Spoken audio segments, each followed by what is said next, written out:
জননী জন্মভূমি।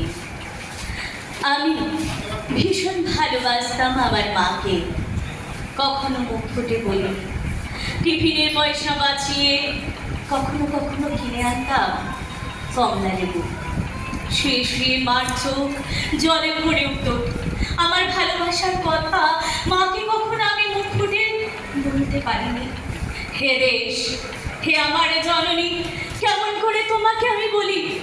যে মাটিতে ভর দিয়ে আমি উঠে দাঁড়িয়েছি, আমার দু হাতের 10 আঙুলে তার স্মৃতি। আমি যা কিছু স্পর্শ করি সেখানে হে জননী তুমি, আমার হৃদয় বিনা তোমারই হাতে বাজে। হে জননী, আমরা ভয় পাইনি। যারা তোমার মাটিতে নিষ্ঠুর থাবা বাড়িয়েছে, আমরা তাদের ঘাড় ধরে সীমান্ত পার করে দেব।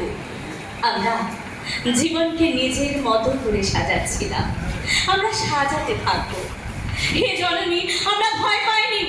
যুগকে বিঘ্ন ঘটেছে বলে আমরা বিরক্ত। মুখ বন্ধ করে অক্লান্ত হাতে হে জননী আমরা ভালোবাসার কথা বলে যাব। আমরা ভালোবাসার কথা বলে যাব। আমরা ভালোবাসার কথা